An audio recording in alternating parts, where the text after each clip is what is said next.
रकमाबाई ने सिखाई माले राव को राजा होने की गलत परिभाषा। नमस्कार दोस्तों, स्वागत है आपका आपके अपने चैनल हंग्री स्पिरिट्स में। हंग्री स्पिरिट्स देख रहे सारे दर्शकों का मैं अंजू शर्मा दिल से स्वागत करती हूं। तो दोस्तों, जो बोलते हैं माले राव और जो वो करते हैं उस सब में रकमाबाई की झलक दिखाई दे रही है इन दिनों में। मगर ऐसा क्यों? क्या रकमाबाई ऐसा करके खुद कुछ पा पाएगी? खुद हासिल होगा उनको कुछ भी? ऐसा लग तो नहीं रहा है, मगर फिर भी वो ऐसा करती जा रही हैं। चलिए इस पे चर्चा करते हैं। पहले वही निवेदन, जिन्होंने अभी तक चैनल को सब्सक्राइब नहीं किया है कृपया कर लीजिए। साथ में दोस्तों बेल आइकॉन दबाइएगा ताकि आपको हमारे वीडियोस के नोटिफिकेशन मिलते रहें। तो रकमाबाई ने क्यों सिखाई है माले राव को राजा होने की ये वाली परिभाषा?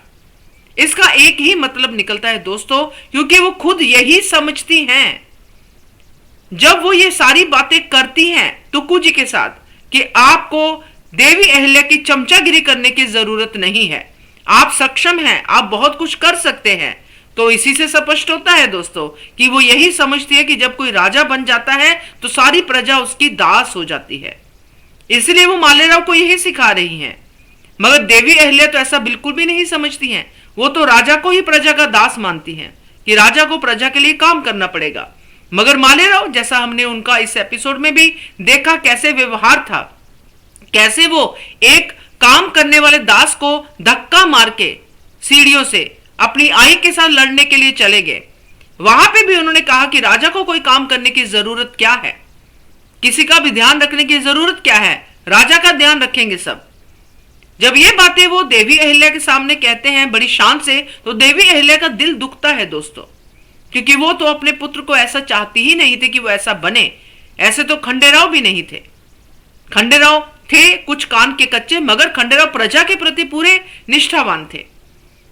तो देवी अहिल्या और खंडेराव के जो अरमान थे, मल्हार सरकार के जो अरमान थे, गौतमा रानी के जो अरमान थे, उन सब पे पानी फेरते हुए नजर आ रहे हैं माले राव। और ये कौन करवा रहा है, कौन माले राव के कान भर रहा है? वो है रकमाबाई, जो कह रही है बार बार माले राव से, यानी कि एक ऐसी चीज करने के लिए कह रही है जिसके लिए बच्चे को अगर कोई चीज के लिए मना करो, बच्चा ज्यादा वही काम करता है। इसलिए रकमाबाई वो फीड दे रही है कि देखो तुम्हारी आई को कुछ मत कहना, उनकी गलती नहीं है, मतलब कहो। तो वही माले राव जाके कहता है कि तुम मेरी आई हो मगर तुम ही मेरे कामों में विघ्न डाल रही हो, यानी कि शादी वाले कामों में। तो ये जो रकमाबाई ने किया है दोस्तों, इसका भुगतान उनको करना ही पड़ेगा, क्योंकि टुक्कू जी को जब राजा बनने का मौका मिलेगा इन फ्यूचर, वो भी देवी अहिल्या की वजह से ही मिलेगा। जब देवी अहिल्या चाहेंगी तब, ना कि जब रकमाबाई की चालें कामयाब होंगी तब।